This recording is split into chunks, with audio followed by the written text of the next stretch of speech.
Bismillahirrahmanirrahim. Assalamualaikum warahmatullahi wabarakatuh. Terima kasih kepada WUCARE Education dengan MC Ulis ya, yang selalu berusaha untuk memberikan ilmunya, memberikan edukasi terhadap hal yang ada pada pasien-pasien dengan stoma, dengan kolorektal, dengan luka ya, sehingga tentunya bukan hanya untuk kebaikan bagi dokter, bagi perawat, tapi yang paling terpenting adalah untuk pasien, sehingga quality of life dari pasiennya akan jauh lebih baik.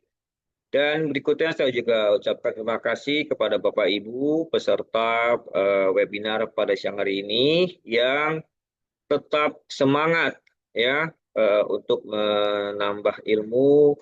Mungkin sudah pernah tahu sebelumnya, tapi kita tidaklah salahnya kita saling refreshing ya, karena untuk ilmu medis suatu continuing study, jadi suatu ilmu yang harus kita belajar terus menerus. Jadi saya memberikan judulnya stoma, itu kita ini saya punya. Nah, jadi saya selalu mulai bahwa kanker usus besar itu sekarang ini menempati urutan keempat ya, di Indonesia, baik pada laki dan perempuan, sehingga penting sekali kita mengenal deteksi dini tentang kanker usus besar, sehingga kita, keluarga kita, anak kita, cucu kita, cicit kita, tetangga kita, teman kita bisa terhindar dari bahaya kanker usus besar ya. Di foto dengan beberapa survival dari survival kanker korektal yang selalu siap untuk mensupport pasien-pasien baru dengan kanker rektal ya. Jadi ini yang akan kita bicarakan tentang definisi, indikasi, pembuatan, ya, dan lainnya. Baik, kita mulai dengan suatu definisi. Definisi stoma itu berasal dari bahasa Yunani yang berarti mulut, ya, yaitu pembuatan saluran pencernaan atau artificial pada dinding perut, ya kan, yang bisa bersifat sementara dan juga bersifat permanen, ya. Jadi kan normalnya kita pahami bahwa manusia itu untuk buang air besar melalui anus, untuk buang air kecilnya melalui alat genitalia eksternal ya, yaitu uretra ya. Tapi pada kondisi tertentu harus dibuat diversi dari sistem pembuangan pada manusia tersebut. Oke, ya. Jadi inilah gambar bentuk dari stoma ya. Dan kita pahami bahwa eh, ada indikasi tertentu pada kasus tertentu di mana kita harus membuat stoma ya. Jadi pembuatan stoma ini bisa dibuat tidak hanya pada kasus kanker ya, yang memang baiklah kanker, tapi kita bisa kerjakan juga pada kasus misalnya trauma ya, pada infeksi gitu ya, eh, harus dibuang ususnya, harus dibuat diversi jika terjadi. Misalnya pada trauma motor di mana terjadi kerusakan dari perineum ya, sehingga perineumnya harus dijahit dan tidak bisa berfungsi dengan baik dari otot anusnya, maka harus dibuat stoma. Oke. Nah, spesifikasi stoma itu berdasarkan produknya ada yang input, ya kan? Ada yang deferring untuk sementara, ada juga yang output stoma ya. Nah, output itu kita melakukan pemasangan device ya, misalnya pada pemasangan kateter ya, pada lambung kita kenal sebagai gastrostomi, pada usus halus kita namakan sebagai jejunostomi. Kapan kita lakukan ini? Misalnya pada kanker esofagus, ya. Kanker esofagus, dia obstruksi, sumbatan menelan, maka kita nilai serta bagaimana resektabilitasnya. Kalau dinilai tidak resektabel, tentu kita tidak bisa langsung operasi. Perlu misalnya kita lakukan kemoradiasi Dan untuk menjaga nutrisinya, kita bisa melakukan gastrostomi, yaitu memasukkan kateter ke dalam lambung sebagai media atau device untuk memberikan asupan makanan pada pasien.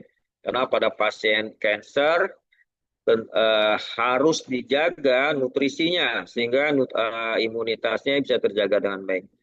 Apabila tumornya di lambung, ya kita nggak mungkin buat di lambung, yang kita pilih adalah usus halus. Yang usus halus yang pertama adalah jejunum, maka kita lakukan pembuatan feeding jejunostomy. Ya, sedangkan klasifikasi yang lainnya, misalnya diverting output, ini kita buat untuk dikeluarkan, untuk mengeluarkan. Misalnya pada kasus dengan operasi rekti, kita melakukan diverting stoma yang sifatnya sementara, yaitu bisa bersifat iliostomi, bisa bersifat loop kolostomi.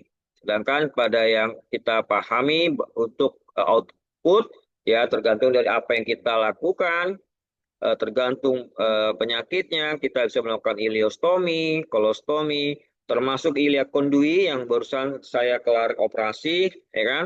Karena sejawat urologi yang baru selesai, melepas membuang kantong kemihnya, maka baru saya dapat giliran untuk membuat ilia kondui. Nah, nanti pada ilia kondui ini satu segmen usus halus yaitu ilium disambungkan dengan ureter kiri dan kanan, lalu dikeluarkan ke dinding perut sehingga nanti produksi urinnya akan kita tampung dengan kantong urostomy bag, ya kan, melalui ilia kondui tersebut. Oke, ya. Jadi berdasarkan organ yang kita buat stoma bisa dipahami ada kolostomi, yaitu apabila kolonnya dikeluarkan, iliostomi apabila usus halus yang dikeluarkan, dan urostomi kalau kita bilang ilia kondui, ya kan, kita keluarkan. Kadang juga kalau kondisi tidak memungkinkan untuk membuat ilia kondui, sejawat urologi bisa langsung membuat UC, ureterokutan. Jadi ureter itu kiri dan kanan langsung dikeluarkan ke dinding abdomen, ya, sehingga dimasukkan ke dalam kantong. Tapi kalau kita bandingkan antara UC, ureterokutan, dengan pembuatan ilia kondui, secara pasiennya jauh lebih nyaman pasien itu apabila menggunakan atau dibuat ilia kondui dibandingkan UC, karena UC itu resiko terjadinya infeksi, terus kemudian terjadinya apa namanya, eh, bukan bukan prolaps, ya, jadi retraksi itu menjadi lebih besar, ya, dibandingkan dengan ilia kondui. Oke, ini gambar, ya, menggambarkan sejauh mana stoma itu akan dibuat. Jadi kembali ke anatomi, usus halus itu dimulai dari sisi kanan bawah, di mana di situ ada muara usus buntu, dan di situ bertemu antara usus halus ilium dengan sekum, ya kan? Dan di situ ada katup yang kita kenal dengan katup valvula Bohini, ya. Nah, dimulai dengan sekum yang ada muara usus buntu, maka kolon akan menjadi kolon ascendent, kemudian dia mendatar menjadi kolon transversum, ke bawah menjadi kolon descendent, dilanjutkan dengan sigmoid, kemudian dengan rektum dan anus. Pada organ tersebut kita bisa melakukan eh, kolostomi, ya, mulai dari ascendent, transversum, descendent, sigmoid. Bagaimana dengan rektum?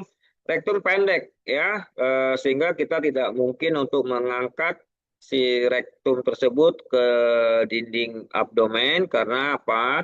Apabila dia segmen khusus tersebut tidak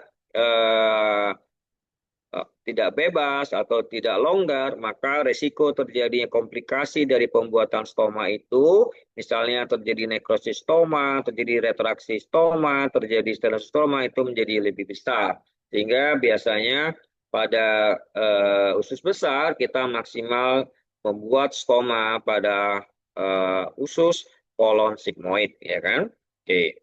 Nah, oke. Kalau kita pahami tentang kolostomi. Kolostomi itu artinya usus besar yang dikeluarkan. Kita kembali ke fungsi fisiologi dari usus besar, ya kan? Di mana pada usus besar itu terjadi absorpsi cairan yang banyak sehingga kita bisa melihat konsistensi fesesnya itu lunak berbentuk, ya kan? Dan beda dengan ileostomi di mana produksinya masih cair, maka produksi dari ileostomi itu relatif lebih cair. Sehingga kalau pembuatannya tidak optimal, ada ileostomi dia rendah, resiko terjadi spillage ke dinding perut, ke kulit akan besar, sehingga akan membuat terjadi iritasi. Kolostomi itu biasanya seringnya dibuat di kanan, tapi tergantung kondisi pasien juga, ya kan? Bisa kita buat di kiri, ya, dan secara permanennya bisa sementara atau bisa eh, selamanya. Nah, kalau setelah kita buat kolostomi, berapa hari kemudian bisa produksi? Rata-rata berfungsi 3 sampai 5 hari, ya, kecuali pasiennya dengan obstruksi sebelumnya, banyak material feses, terjadi kaliber dari kolon itu besar, maka biasanya segera setelah operasi, kolostomi itu bisa berfungsi. Artinya keluar secara mekanik ya, karena ada tekanan. Tapi secara peristaltiknya rata-rata akan berfungsi 3 sampai 5 hari pasca operasi. Jadi kalau ada teman-teman memahami ada pasien yang baru dibuat kolostomi, hari pertama jangan berharap keluar banyak ya. Karena penilaian hari pertama itu bukan hanya produksi, tapi yang penting adalah vitalitas dari kolostomi tersebut atau ileostomi tersebut apakah vital atau dia nekrosis atau non vital ya. Nah, kalau tadi kita membahas tentang kolostomi, kita sekarang membahas tentang yang lebih pangkal, yaitu ileostomi. Ya, ileostomi itu tergantung bagian segmen mana yang dikeluarkan. Kalau kita berbicara pada diversi, misalnya kita memahami pada kasus operasi searekti yang rendah, maksudnya rendah adalah tumor itu berjarak sekitar 5 cm dari anus, yang bisa kita raba dengan jari, dan kita bisa melakukan reseksi dari rektum tersebut, kita sambung tersebut, ya kan. Tapi kalau sambungan itu letaknya rendah, resiko terjadinya kebocoran dari sambungan itu sangat besar, sehingga perlu diistirahatkan sambungan tadi, maka dibuat namanya diversi ileostomi, dan biasanya kita buatnya di sisi kanan ya, di garis titik McBurney itu ya. Dan kalau nanti setelah 2 minggu operasi reseksi rektum dan anastomosis itu dinilai baik, kemudian kita lakukan lopografi, kita nilai tidak ada kebocoran dari sambungan dibuat, maka 3 minggu, artinya 1 minggu setelah kita melakukan lopografi atau 3 minggu dari operasi, kita bisa lakukan penutupan dari ileostominya, sehingga pasien bisa kembali BAB melalui anusnya. Dan ini pada saat operasi kita tidak lagi membuka sayatan tengah pada operasi open surgery, atau kita tidak bisa juga tidak bisa melakukan operasi laparoskopi. Pada laparoskopi juga susah karena kita mesti open juga ya, karena mesti kita buka dulu. Jadi pada operasi yang diversi ileostomi ini kita hanya membebaskan ileum yang dibuat stoma tadi, kita keluarkan, kita sambung di luar perut, kemudian kita masukkan kembali ke rongga perut ya. Oke. Nah, sekarang bagaimana karakteristik dari ileostomi? Ya, tadi udah sampaikan produknya masih cair, ya kan? Dan sehingga kita harus jaga keseimbangan cairan dan elektrolit dari pasien, ya. Apalagi kalau dia punya stoma dari usus halusnya itu lebih pendek, maksudnya pendek, kembali ke anatomi dari duodenum, jejunum, ileum ya. Kalau kita jauh dari oral, dari mulut, kita bisa mendapatkan produksinya lebih lama untuk keluarnya ya dibandingkan yang lebih pangkal. Kalau lebih pangkal jejenum pada kondisi tertentu sumbatannya di level jejenum kita keluarkan maka cairan yang keluar akan banyak ya sehingga kalau kita nggak jaga asupan cairannya dari pasien tersebut pasien akan mendapatkan masalah ketidakseimbangan cairan bisa dehidrasi bisa kelainan elektrolit, kalium rendah, natrium rendah, akhirnya pasien menjadi jelek ya, terganggu dan bisa sampai terjadi gangguan fungsi ginjal dan bisa terjadi cuci darah ya. Jadi kalau kita pahami kerusakan dari ginjal itu bisa ya kan bisa disebabkan prerenal, disebabkan renal, bisa juga disebabkan postrenal ya. Nah, kalau pada kasus dengan ileostomi, kita bisa mendapatkan gangguan ginjal sampai cuci darah karena aspek dari prerenalnya ya. Nah, ini kalau kita berikutnya bicara urostomi ya. Kalau kita lihat gambar di atas ini inilah kondui. Saya ambil segmen usus. Nah, diingat di anatomi di resektum itu ada valvula buah ini, ambil 20 cm dari valvula buah ini, dipotong di situ, kemudian kita ambil segmen usus yang akan menjadi ilia kondus sekitar 20 cm, dipotong di situ, kemudian sisi yang ujung akhir dan ujung awal itu kita sambung ya. Jadi pada pasien yang ilia kondui ada sambungan dari usus halus. Nah, kalau kondisi tidak memungkinkan, kita bisa melakukan sistostomi, kita masukkan kateter melalui dinding perut ke arah kantong kemih, ya. Atau juga kita buat urostomi, yang tadi saya katakan UC ya, urostomi kutan, itu kita bisa juga buat seperti itu.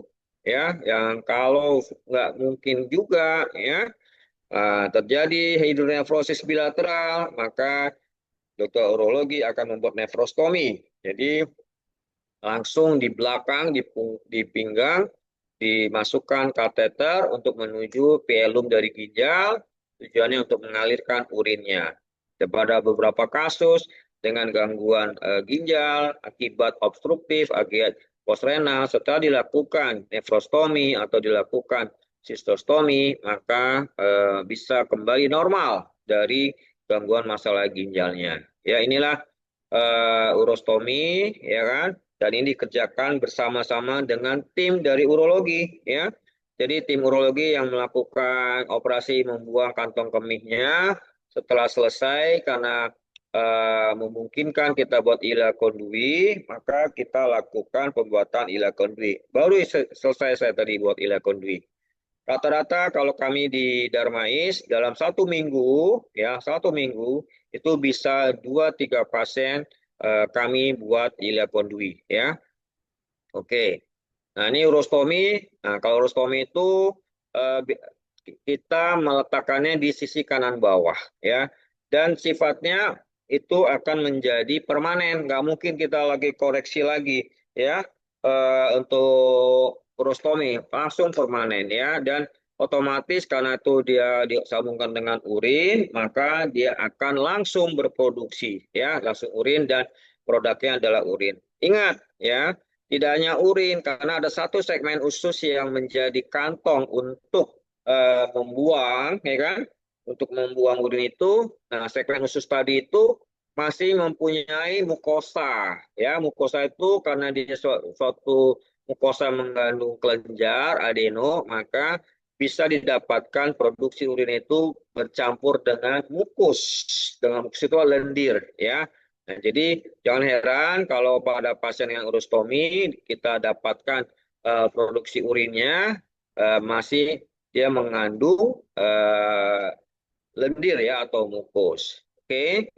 Nah, ini indikasi pembuatan ya bisa karena penyakit infeksi, bisa karena kanker atau tumor, bisa karena kelainan saraf ya, bisa karena trauma. Inilah beberapa indikasi dari pembuatan stoma tersebut. Malah bisa pada kasus dengan riwayat radiasi, ya kan, itu bisa juga terjadi juga ya. Nah, inilah beberapa indikasi. Jadi tidak hanya cancer. Memang kalau kita bicara pada pasien-pasien di rumah sakit kami di Darmais, hampir 100% dibuat stoma itu karena cancer. Nah, cancer itu bisa dari kanker bedah digestif, yaitu kanker usus besar, kolon, bisa kanker usus halus, bisa juga dari teman sejawat lain, misalnya dari kebidanan, ya kan, kanker ovarium, kemudian kanker endometrium, dan juga bisa dari teman sejawat urologi, ya. Jadi banyak sumber, banyak indikasi pembuatan stoma itu tidak hanya dari masalah bedah digestif saja, ya. Nah, kita bicara beberapa tipe kolostomi. Ini pertama kita bahas ada loop kolostomi, di mana loop ini satu segmen usus itu dibelah dan tidak putus, ya. Kalau kita bisa lihat ini dia tidak putus nih, dan kita gantung dulu dengan pengaman, bisa dengan glass rod misalnya yang batang gelas, atau bisa juga karena sudah susah kita menggunakan Foley kateter atau nelaton, ya. Oke, nah jadi kalau kita lihat secara seksama, itu lubangnya kayak ada dua, tuh ya. Ada lubang yang hulu atau dan lubang hilir, ya. Kalau kami di medik kita bicaranya lubang mengarah ke anus dan lubang yang mengarah ke oral, ya, atau segmen proksimal dan distal, ya. Ada pertanyaan, mungkin nggak kalau fesesnya lompat dari yang arah oral ke arah anal? Tidak, ya. Kalau kita buat dengan baik, kita belah dengan baik, ya, walaupun masih berhubungan, dia tidak akan terjadi eh, lompatan dari produksi stoma itu ke sisi yang satunya, ya. Nah, yang berikutnya adalah double barrel. Nah, kalau double barrel kita putus. Kalau tadi kan masih ada hubungan antara segmen eh, oral dan anal, kalau ini kita putus, ya. Tapi ini masih dalam satu lubang, ya. Jadi dalam satu lubang tidak ada lagi koneksi hubungan dengan antara yang awal dan akhir, tapi dia tetap satu lubang, ya. Nah, biasanya kita buat yang distal itu atau yang sisi anak itu untuk mengeluarkan mukus, ya, cairan apabila di ujungnya sudah tersumbat, ya. Nah, ada beberapa kasus kita juga bisa membuat divided colostomy, di mana di divided ini dia tidak berdekatan, ya. Dia tidak satu lubang tapi dia dua lubang, dan ini ada skin bridge. Jadi ada kulit yang membatasinya, ya kan? Dan ini kita kenal dengan divided colostomy, dan biasanya kita buat ini kalau misalnya pasien dengan rencana operasi kanker anus, ya kan? Ternyata unresectable, tidak bisa diangkat dulu, kita lakukan radiasi dengan harapan setelah radiasi menjadi resectable, menjadi bisa diangkat, kita buat divided colostomy, sehingga pada saat selesai radiasi dinilai menjadi resectable, maka kita bisa melakukan operasi membuang segmen yang distal itu sekalian, ya. Sedangkan untuk yang segmen proksimalnya udah kita nggak ganggu gugat lagi, ya. Itulah divided colostomy.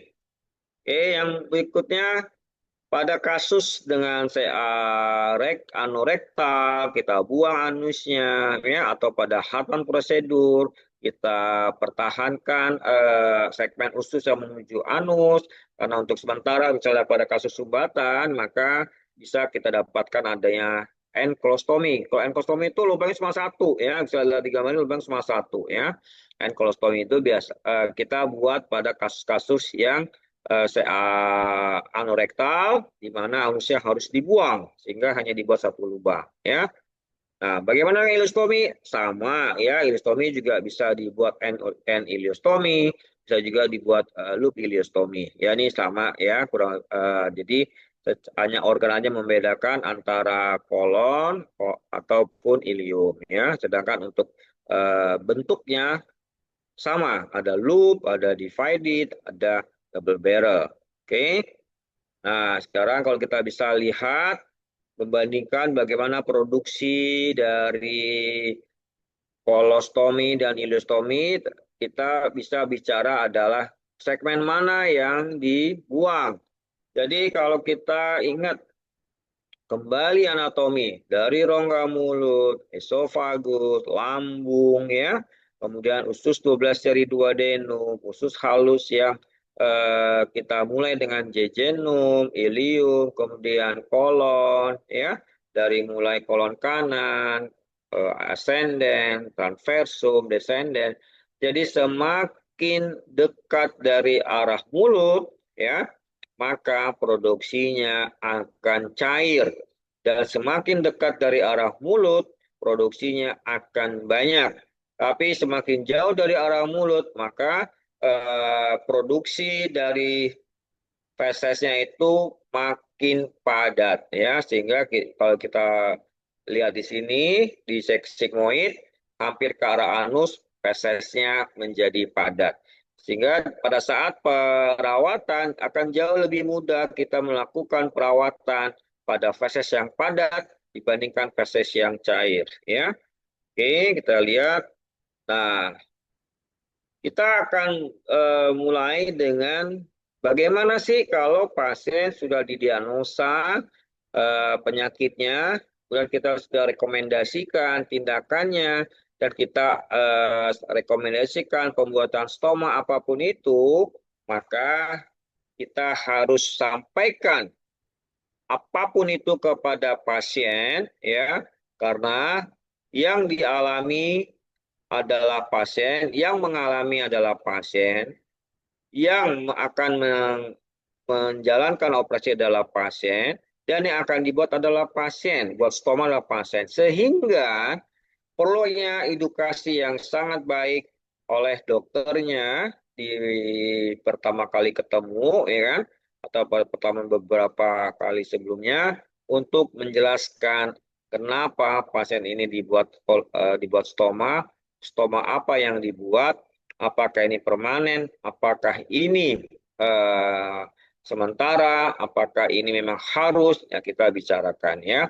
Setelah itu kita buat juga persiapan preoperatif ya untuk operasinya, dan paling penting adalah juga edukasi dari para survival ya. Beberapa kasus yang kami alami, pasien ada indikasi anusnya dibuang, ada indikasi anusnya ditutup, ternyata pasiennya menolak, ternyata pasiennya nggak siap, tapi segera pada saat yang sama saya izin kepada pasien tersebut untuk kita bisa diskusi dengan survival yang memang sudah permanen dengan stoma, ada yang 5 tahun, ada yang 10 tahun, ada yang lebih. Nah, kita membuat jalur video call, kita bisa lihat ya, mereka lakukan diskusi, si pasien bertanya apapun tentang stoma, seperti perawatan stoma bagaimana, apakah dengan stoma permanen masih bisa kerja, apakah dengan stoma permanen masih bisa ibadah, apakah dengan stoma permanen masih bisa berfungsi sebagai suami atau istri. Semua silakan ditanya, dan beberapa pengalaman ya kan, dan kebanyakan pengalaman setelah mendapatkan informasi dari para survival, pasien-pasien itu menjadi paham bahwa dirinya sakit, sakitnya apa, dan paham bisa menerima harus berakhir dengan pembuatan stoma. Jadi persiapan preoperatif ini sangat penting sekali ya. Oke, jadi dari Skin Smallwood ya, juga beberapa penulis lainnya menyampaikan bahwa konseling itu sangat penting sebelum kita melakukan tindakan membuat stoma ya. Jadi tidak semata-mata dari si dokter yang akan operasi, tapi juga faktor dari sosial, ya, faktor religi itu sangat penting sekali. Ditambah juga faktor konseling dari tenaga medis lainnya, dari psikiater, ya, itu sangat penting sekali. Karena kebayang dong orang normal BAB-nya lewat anus, sekarang orang tersebut ada membawa kantong di dinding perutnya, terus bertanya, apakah gimana nanti bau atau enggak, ukuran bagnya bagaimana, gimana perawatan kantongnya. Jadi sangat penting sekali kita melakukan konseling di awal ya. Dan targetnya adalah apabila pasien akan dibuat stoma, kedepannya dalam perawatannya pasien harus bisa melakukan perawatannya sendiri, mandiri, ya. Termasuk dalam aspek religi, saya selalu membawa contoh adalah pasien-pasien kami yang memang muslim dan dia harus ikut umroh atau haji. Saya sampaikan pada pasien yang perempuan tidak akan kelihatan kalau jamaah tersebut akan menggunakan kantong. Tetapi beda dengan pasien laki-laki karena kalau haji umroh itu kita pakai ihram, kelihatan perutnya pasti kelihatan kantongnya dan itu menjadi suatu hal yang biasa karena memang ada uzurnya sehingga tidak membuat jamaah haji umroh dengan kolostomi, dengan ileostomi, dengan stoma menjadi terkendala, ya. Oke, nah ini penting dari segi eh, ininya kita lihat, ya. Nah, ini sudah saya sampaikan tadi betapa pentingnya pertemuan dengan ostomed lainnya, baik secara grup, baik secara pribadi dengan menggunakan fasilitas video call, ya. Itu sangat membantu sekali. Gitu. Ada beberapa perkumpulan pasien dengan stoma seperti Indonesian Ostomed Association (INOA), ya, juga ada koin komunitas Ostomed Indonesia sehingga ini penting sekali, ya. Tapi harus juga disaring, ya. Kalau hal-hal yang yang apa bisa menimbulkan pertanyaan sebaiknya langsung ditanyakan ke dokternya atau ke tenaga medis lainnya, ya. Gitu. Oke, nah ini contohnya pertemuan ostomed lainnya, ya. Oke, setelah kita meyakini pasien harus dibuat stoma, maka hal berikutnya kita kerjakan adalah membuat stoma setting. Belum banyak dokter-dokter yang membuat stoma, ya kan, menginstruksikan untuk melakukan pembuatan stoma setting. Nah, stoma setting itu dikerjakan oleh perawat, ya, ada iplasat ITN, ya kan, dan kita akan diskusi. Misalnya, Sus, besok ini pasien dengan rekti, saya akan melakukan reseksi rektum, tapi nggak bisa disambung. Saya akan membuat kolostomi di kiri. Nanti mereka akan buat di kiri. Atau kita membuat sus, kita akan dengan sel rekti, kita akan melakukan reseksi rekti, kita sambung. Tapi karena letaknya rendah, saya akan membuat ilial diversi ilium. Jadi buat di sisi kanan. Akan tapi bisa juga karena kita nggak tahu kondisi realnya, maka kita bisa minta tolong dibuatkan stoma setting di kiri dan di kanan, ya. Apa sih tujuan pembuatan stoma setting ini? Tujuannya untuk membantu meningkatkan quality of life dari pasien, ya. Apa saja yang dipertimbangkan? Bentuk fisik badannya, obesiti, gaya hidup, cara berpakaian, hobi, ya banyak faktor yang menjadi pertimbangan untuk melakukan stoma setting. Bagaimana pembuatan stoma setting? Antara pasien satu dengan pasien lain tidak sama. Ya, mohon maaf ini ada gambarnya agak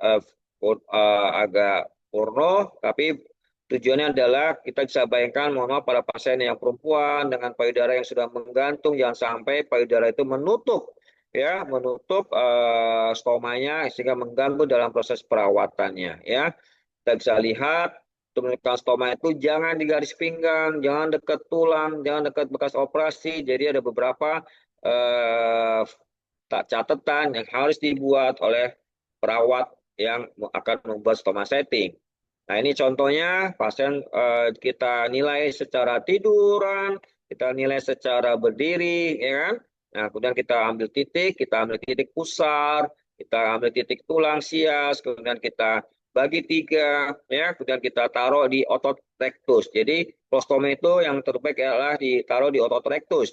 Karena kalau di otot lain, di luar otot rectus, di mana ototnya lebih tipis, maka resiko terjadi hernia parastoma dalam beberapa bulan, dalam beberapa tahun setelah pembuatan stoma yang pertama akan menjadi besar, ya. Nah, ini contohnya kita bisa lihat tidak terlalu jauh dari garis tengah. Disitulah ada otot rectus abdominis, ya. Kenapa di otot rectus? Karena ototnya kuat, tebal, sehingga resiko terjadi hernia parastoma di kemudian hari bisa kita minimalkan. Nah, ini contohnya pembuatan stoma, ileostomi, ya. Nah, kurang lebih, nah ini kolostomi juga hampir sama. Inilah tergantung dari organ apa yang dikeluarkan dan tergantung dari bentuk stoma apa yang kita buat. Nah, ini yang terbaik ya kan di otot rectus. Nah, setelah kita buat kolostomi, apa yang kita mesti kerjakan? Tentunya kita melakukan evaluasi dari stoma tersebut. Evaluasi ini bisa bersifat early, ya kan, dalam 3 kali 24 jam pertama dan juga delay, ya kan, setelah beberapa waktu kemudian. Ya, apa yang kita evaluasi? Kita evaluasi warnanya, ukurannya, konturnya, adakah pendarahan, bagaimana jahitannya, bagaimana bridge-nya ya. Yang paling penting dalam 24 jam pertama adalah bagaimana vitalitas dari stoma yang dibuat. Jangan sampai stoma itu yang tadi merah menjadi warna hematom, gelap, akhirnya menjadi hitam dan akhirnya menjadi busuk ya, dan juga bagaimana kontur dari kolostominya dan bagaimana jahitannya. Ini beberapa, ini contoh yang baik kita bisa lihat jaringannya merah, kemerahan vital. Nah, kita bisa lihat beberapa permasalahan pada stoma. Kita bisa bayangkan pada pasien dengan atresia ani pada bayi, pembuatannya nggak baik sehingga terjadi iritasi, itu sangat sakit sekali ya, mudah lecet ya. Nah, kita skip aja. Dan yang bisa ditemukan kalau kita tidak longgar membuat stomanya, terjadi retraksi dari pembuluh darahnya, maka aliran darah ke stoma itu menjadi jelek, maka stomanya bisa menjadi eh, busuk ya atau nekrosis gitu ya. Nah, bisanya terjadi karena tension dari pembuluh darahnya. Dan kalaupun misalnya terjadi vitalitasnya kembali normal, maka di kemudian hari bisa akan terjadi eh, penyempitan stenosis ya. Nah, bagaimana tata laksananya? Kalau memang mati, kita mesti koreksi, kita operasi kembali, kita buat. Yang berikutnya bisa perdarahan, ya, misalnya karena kontrol dari pembuluh darahnya tidak baik, ya. Kalau misalnya tidak banyak, tidak mengalir banyak, kita bisa melakukan efek penekanan bandage dan biasanya dia akan berhenti dengan sendiri. Tapi kalau aktif, pembuluh darah gede dari usus yang terlibat, maka mau nggak mau kita akan harus mengikat, menjahit pembuluh darah tersebut sehingga bisa menghentikan perdarahannya. Nah, yang lain ya stenosis atau struktur mengecil, ya kan? Bisa terjadi sekitar 2 sampai 14 pasien dan ini bisa dini, early dan bisa juga late. Nah, apa penyebabnya? Karena iskemi. Jadi dia terjadi gangguan aliran darahnya, asupan darahnya kurang baik sehingga pada perjalanan waktunya dia menjadi mengecil ya. Tindakan koreksi kita akan revisi. Ya ada juga jahitannya antara kulit tuh menjadi jauh renggang ya, menjadi spistulasi mukokutaneus dan ini juga bisa menyebabkan infeksi karena produk dari stoma itu masuk ke jaringan di bawah kulit ya kan. Nah, biasanya bisa disebabkan juga karena isi yang kurang baik atau terlalu tegang ya kan dari stomanya dan ini kita mesti koreksi juga dengan pembedahan karena bisa menyebabkan infeksi ya. Ada juga yang retraksi yang mendelep atau masuk ke dalam. Nah, ini tentu ini bisa membuat infeksi dari area stoma si pasien dan ini harus kita koreksi dengan pembedahan ya. Yang lain kalau tadi ada retraksi mendelep, ada juga yang keluar prolaps ya ini karena disebabkan agak longgar waktu pembuatan dari dinding perutnya itu sehingga satu segmen usus tersebut bisa keluar mukosanya dan sering itu terjadi pada kolostomi induk transversal ya. Nah, karena longgar tuh ya. Nah, untuk proses ini kita bisa koreksi dengan konservatif, tanpa operasi kita dorong kembali lapisan mukosa tersebut. Tapi kalau tidak memungkinkan secara sadar, pasti kita tenangkan dengan obat penenang, ya, relax, kita bantu dengan mendorongnya. Kalau nggak bisa juga, baru kita ganti stomanya. Nah, ini yang saya bilang, hernia parastoma. Karena yaitu dengan bertambahnya waktu dari pembuatan stomanya itu dindingnya menjadi kendor, maka terjadi hernia parastoma. Kalau memang terjadi seperti ini, kita bisa bantu dengan konservatif dulu, kita bisa memasang korset kolostomi, ya, ada di pasaran, ya. Kalau memang tidak bisa dan pasien ingin cepat, bisa dibantu dengan koreksi, misalnya dengan memindahkan stomanya tersebut atau menambah mesh atau merekatkan, membuat dinding itu menjadi lebih kuat dengan jahitan atau dengan mesh, ya. Nah, ini bisa terjadi kalau misalnya naro stoma itu lebih ke pinggir, tidak di otot rectus, pasien yang gemuk, juga gangguan nutrisi, ya. Nah, ini sering terjadi kalau pembuatan stoma, khususnya ileostomi itu tidak tinggi, maka cairan dari ileostomi itu bisa mengiritasi kulit dan itu perih sekali, ya. Karena itu kalau pada pembuatan ileostomi kami sarankan lebih tinggi dibandingkan kolostomi. Kalau kolostomi kita bisa buat dengan ketinggian 2 cm, maka ileostomi kita buat lebih tinggi antara 3 sampai 5 cm dari permukaan kulit, ya. Nah, ini kemudian bagaimana pemilihan kantong, kita mulai memahami jenis-jenis kantong, ya. Kalau untuk yang kanan itu untuk urin, ya, jadi pembuangannya cairan, sedangkan yang kiri adalah untuk material feses, jadi mulutnya ini besar, ya. Nah, bag ini juga banyak produk, banyak jenisnya, ya.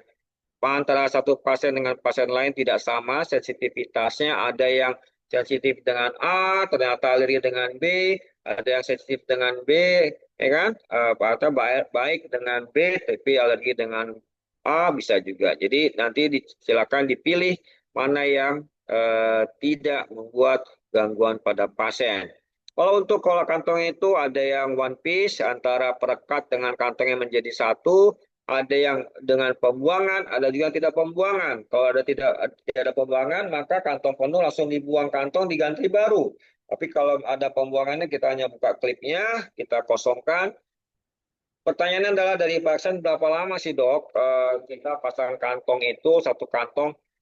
Tergantung dari bagaimana perawatannya. Pada beberapa pasien yang sudah paham, di mana kalau sudah mencapai 30% dari produksinya dari kantong, maka dikeluarkan, sehingga perekatnya masih bisa melekat dengan baik ke kulit, itu bisa dipakai sampai 7 atau 10 hari. Tapi kalau misalnya, mohon maaf, misalnya dia lupa mengosongkan, terlalu berat, dia melepas dari dinding abdomen, maka bisa lebih sering diganti. Ya, ini beberapa jenis. Ada yang tupis. Tupis itu antara perekat dengan kantongnya bisa dilepas, ya. Sehingga perekatnya itu masih bisa kita pertahankan lama. Kita hanya mengganti kantongnya. Kalau pasien itu memiliki beberapa kantong, jadi satu kantong dilepas, dicuci, dijemur, tidak langsung kena matahari, dikeringkan, kita pakai kantong yang baru, ya kan. Nah, jadi bisa lebih awet dalam pemasangan perekatnya, ya, sehingga juga bisa mengurangi iritasi dari kulitnya. Pada beberapa stoma bag juga ada yang bentuknya konkav, convex, ya, tergantung kondisi daripada stomanya. Oke, ya, ini bagaimana kalau sampai terjadi lecet, ya. Sekarang ini sudah banyak produk after market, ya kan. Misalnya kita menggunakan pasta, kita menggunakan cohesive seal. Sekarang ini ada produk yang bentuknya seperti film, kita semprotkan di sekitar stomanya, maka kita biarkan beberapa waktu, dia akan membentuk film sehingga akan menjadi melapisi dari area sekitar stoma, ya. Tujuannya untuk melindungi kulit yang ada di sekitar stoma tersebut. Oke. Nah, ini penting bagi pasien yang muslim bahwa pasien dengan stoma tidak menghalangi, tidak membatalkan untuk beribadah, tidak membatalkan sholatnya, tidak membatalkan apa namanya wudhunya, ya, selama kantong yang ada tidak bocor, tidak bau, ya, dan saat akan melakukan ibadah sholat, ibadah umroh, ya, tawaf, sa'i itu dikosongkan dulu, ya.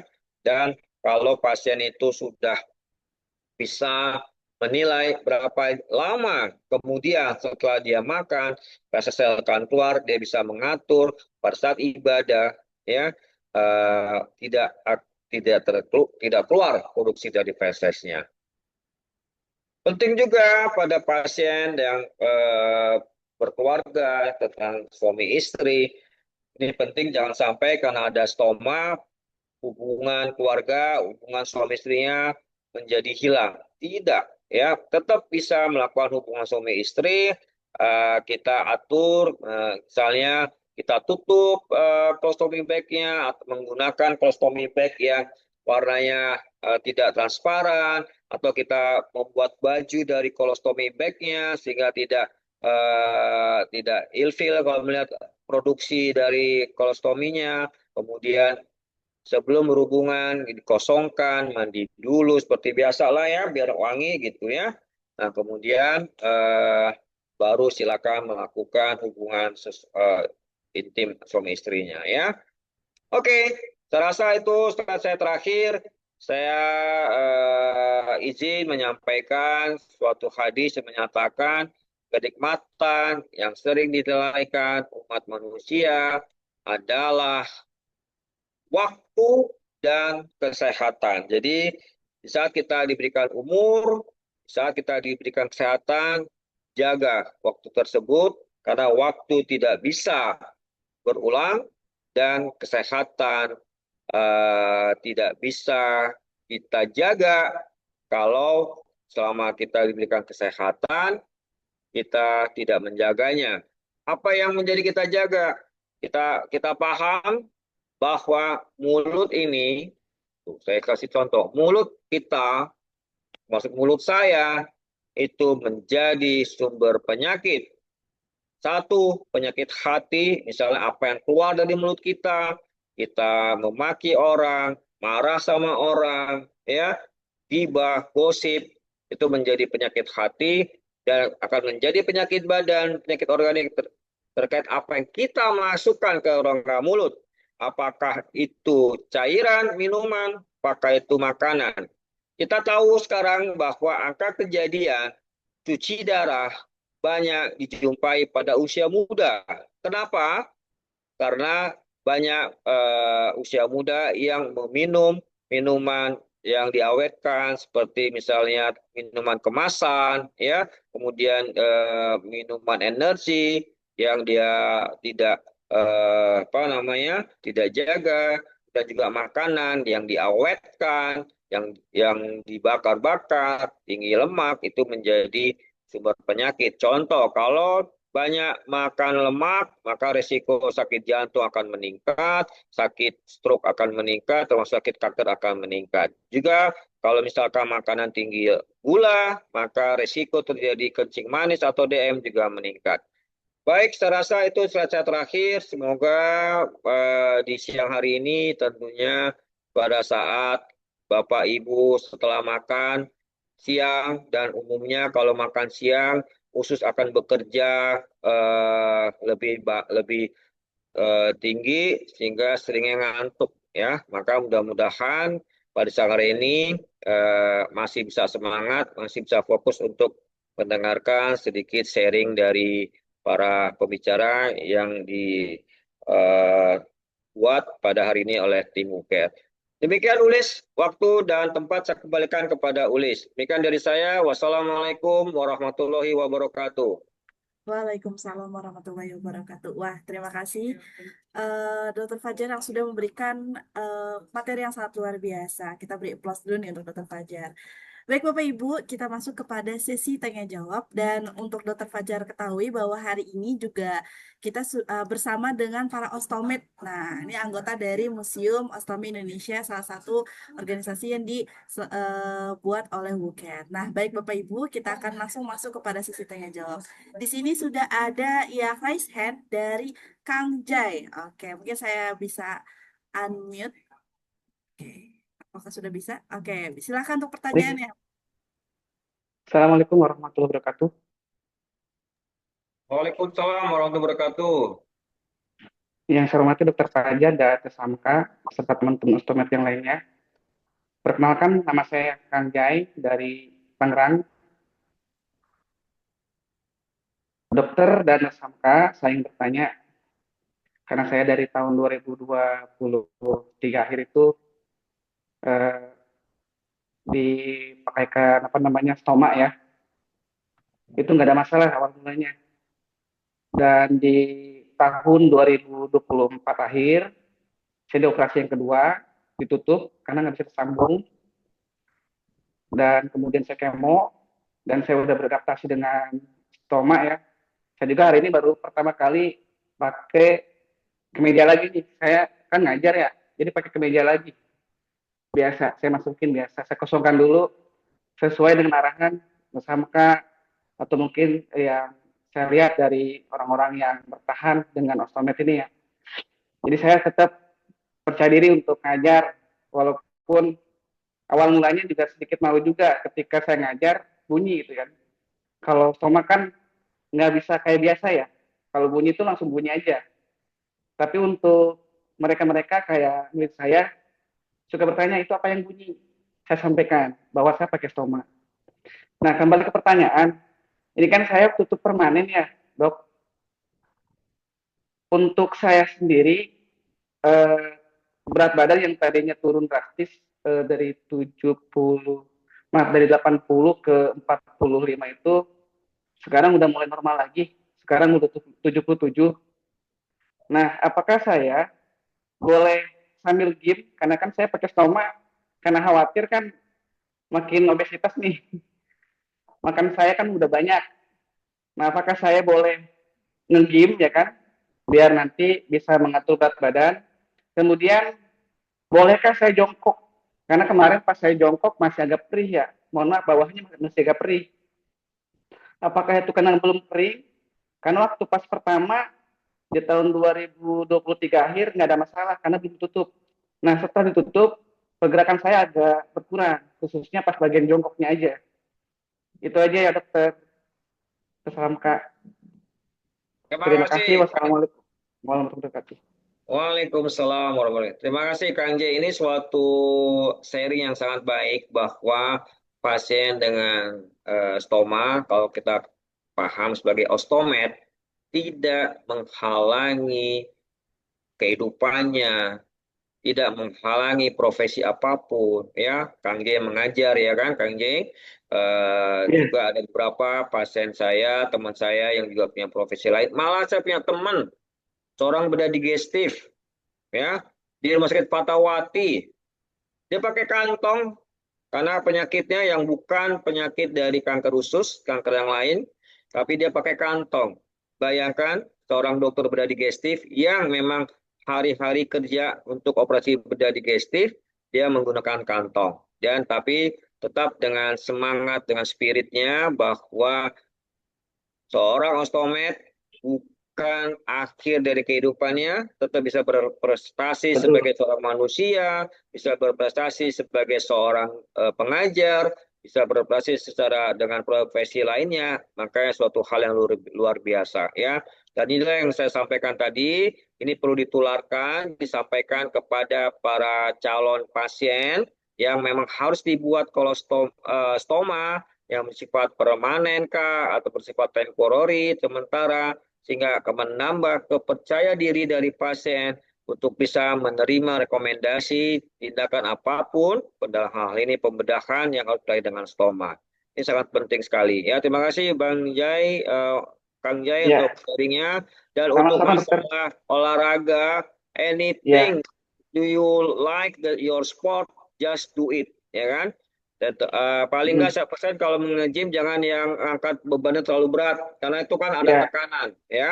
Jadi mm, kalau memang misalnya kamu nge-gym ya untuk kardio ya silakan. Malah ada beberapa pasien saya dia seorang diving bisa nyelam ya, malah ada yang naik gunung. Jadi ada yang ke atas, ada ke bawah, any anything lah ya. Yang pokoknya yang merasa nyaman untuk pada ostomed silakan kerjakan. Malah ada itu teman saya yang di Fatmawati main bola. Oh, masih main bola dia. Dulu bisa sebelumnya kan nggak boleh bisa ya? main bola bisa dia. Ya Iya, sama artinya pokoknya yang merasa nyaman silakan. Mungkin dia nggak full time misalnya 45 menit ya kan. ya. Jadi kan kita kan pahami bisa lari, bisa tendang bola, ya. Apalagi kalau sekedar tangan, mau badminton, mau tenis silakan. Jadi itu penting sekali untuk menjaga kesehatan, tidak hanya dari makanan yang kita jaga, tapi juga olah tubuh yang baik, supaya fisik kedepannya bisa tetap sehat dan bisa tetap berprestasi di bidangnya masing-masing. Semangat, Kang Ya, Jai, ya. Banyak siap. nih, saya lihat ada beberapa yang muncul, ada Pak Mumu di Bogor tuh, para survival nih, ya. Silakan waktunya saya berikan ke Ulis. Baik, terima kasih Kang Jai yang sudah memberikan pertanyaan juga, mudah-mudahan menjawab pertanyaan. Sama-sama. Semangat terus. Oke, Siap. baik. Saya lanjutkan. Saya buka 3 pertanyaan. Ini sudah ada 2 pertanyaan lanjutan lagi dari Pak Mumuh nih ya. Beliau juga seorang ostomed dari Bogor. Pak Mumuh, apakah ingin berdiskusi langsung nih? Tadi saya lihat Pak Mumuh on cam nih ya. Atau saya ingin bacakan. Baik, saya bacakan terlebih dahulu, Dok. Ini jadi dari Pak Mumuh. Waalaikumsalam. Nah, soal pembuatan stoma oleh dokter tanggal 15 Maret 2023. Alhamdulillah saya sudah menikmati dengan stoma saya dan tidak berpikir apakah bisa disambung lagi atau tidak. Yang ingin saya tanyakan, apakah ukuran stoma saya ini berubah lagi atau sudah tetap di ukuran 38 atau 40 diameternya? Terima kasih dokter atas perawatan terhadap saya. Mungkin bisa langsung dibantu jawab oleh dokter Fajar. Silakan, Dok. Ya, terima kasih Pak Mumu. Sehat-sehat selalu Pak Mumu ya. Pak Mumu ini salah satu survival, ya kan, yang aktif di agrobisnis nih, ya, menanam hidroponik, berkebun, bertaman, ya, sehingga waktunya dipakai untuk berkebun, ya. Dan ini beliau dengan stoma tidak menjadi halangan untuk berprestasi di bidang pertanian, perkebunan, ya, khususnya hidroponik. Jadi kalau dipahami kaliber dari usus halus, usus besar itu kan ada ukurannya. Biasanya kalau usus besar ya itu dia mentok di 40 Pak Mumu ya. Ya, jadi tetap sekitar itu minimalnya sekitar kalau size dari kolostomi baiknya di angka 40 ya. Kecuali misalnya terjadi komplikasi late, terjadi stenosis ya kan, karena infeksi sebelumnya ya itu bisa mengecil ya. Tapi kalau normal ya itulah batas minimalnya sekitar di angka 40 Pak Mumu. Jadi nggak bisa ngecil lagi ya. Tetap semangat Pak Mumu ya, tetap berproduktif ya. Oke. Oke, baik. Terima kasih jawabannya, Dokter Fajar. Kita lanjut kepada pertanyaan terakhir dari Ibu Yuliana. Ini yang sudah operasi dari tahun 1996. Nah, ini yang ingin ditanyakan, semakin lama stoma saya semakin membesar dan memanjang, prolaps 50 mm sampai 10 cm. Tidak ada keluhan berarti, cuma kadang sakit kalau kantong kekecilan motongnya. Apakah diperlukan operasi lagi untuk mengembalikan bentuk stoma saya yang dulu hanya 30 mm dan 2,5 cm. Oke, mungkin bisa langsung dijawab oleh dokter Fajar. Oke, Silakan. tadi pada komplikasi ya kan kita paparkan salah satunya adalah prolaps ya. Nah, itu tadi disampaikan juga selama pasiennya itu bisa memahami produksinya bisa tetap berjalan dengan baik, kemudian dengan merubah postur badannya, misalnya setelah prolaps dia tidur, kemudian dia bantu masuk kembali, itu bisa kita bantu dengan konservatif dengan menggunakan kolostomi korset ya, itu bisa dibantu. Nah, pada saat bikin kolostomi korsetnya itu kalau diupayakan lubangnya itu ngepas dengan ukuran dari stomanya ya. Gitu. Kemudian yang berikutnya kalau dinilai tidak nyaman bagi pasien, sering keluar, banyak keluarnya, kemudian prolaps ini membuat gangguan dari produksi stomanya, maka ya sebaiknya dikoreksi. Nah, koreksi itu bisa dikoreksi dengan sederhana, ya kan? Misalnya dengan memperkuat sekitar dari stomanya ini diperkuat ya, yang bisa kena kendor tuh, atau kita bantu dengan memindahkan kolostomi tersebut ya, gitu. Itu ya Bu ya, Yulis ya. Oke, baik. Terima kasih Dokter Fajar yang sudah menjawab 3 pertanyaan. Untuk Pak Irfan nanti akan saya bahas pada sesi Nurse Hamka. Oke, baik. Kita cukupkan sesi diskusi bersama dengan Dr. Fajar yang sangat luar biasa. Kita beri aplaus dulu nih untuk Dr. Fajar. Dan yang pastinya sebelum itu mari kita foto bersama bersama Dr. Fajar. Bapak Ibu mungkin bisa on cam dulu nih ya. Nah, biar Bapak Ibu bisa terlihat. Nah, di sini juga ada Nurse Hamka, apa sudah bisa on cam biar bisa foto bersama dengan Dr. Fajar. Oke, baik Bapak Ibu, kita foto bersama. 1, 2, 3. Sekali lagi, 1, 2, 3. Oke, terima kasih Dr. Fajar yang sudah memberikan ilmu yang baru pada kita semua. Terima kasih. Sehat selalu, dokter. Mudah-mudahan kita bisa bertemu lagi di webinar-webinar lainnya. Terima kasih, Dr. Dr. Fajar. Fajar sehat selalu dok. Pamit, pamit ya semua ya, Siap, sukses Dr. semua, Fajar. sehat-sehat semua. Siap. Salam, assalamualaikum warahmatullahi wabarakatuh.